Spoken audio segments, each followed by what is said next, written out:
Et alors, au quotidien, ton encéphalomyélite myalgique, c'est quoi? Une aventure, Ouais, je m'en Isabelle, une aventure. Alors, c'est déjà le fait d'être constamment fatiguée, que chaque geste en fait du quotidien me prenne énormément d'énergie et je n'arrive pas à recréer en fait de l'énergie. Donc, si on prend un téléphone, un GSM, tu branches ton téléphone, normalement une fois que tu le branches, il se recharge.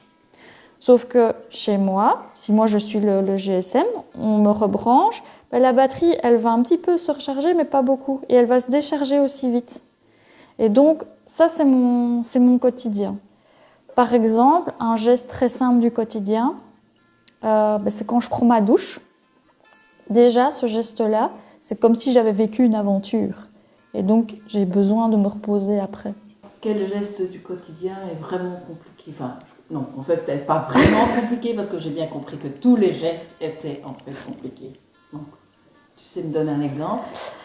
Alors, j'ai un exemple en tête. Monter des escaliers. Monter des escaliers pour les personnes avec l'EM. Oui, parce qu'on va l'appeler l'EM, hein, maintenant c'est plus facile. C'est comme si tu gravissais une montagne. Et donc, tu vas arriver au-dessus de ton escalier, t'es crevé, t'es essoufflé. Oui, c'est à ce point-là. Prendre sa douche, qui te demande aussi une énergie importante. Alors, imagine aller faire tes courses. Alors ça, c'est gag, parce qu'en plus, tu as beaucoup de stimulation au niveau de la lumière, au niveau du bruit. En plus, tu dois te concentrer pour savoir tes articles. Puis en plus, tu dois rester à la caisse pour attendre ton tour. Tout ça, à un moment donné, tu peux te retrouver complètement perdu. Et voilà, au point de devoir parfois sortir du magasin sans tes achats parce que tu n'arrivais plus à te concentrer, parce que voilà, il n'y a plus rien qui passe, il n'y a plus aucune information qui passe. Ouais, et en plus, c'est invisible. C'est totalement invisible. Donc, par exemple, moi, on me voit un petit peu parce que j'ai besoin d'une canne pour me déplacer. Maintenant, il y a des personnes qui ont besoin d'un fauteuil roulant aussi pour se déplacer.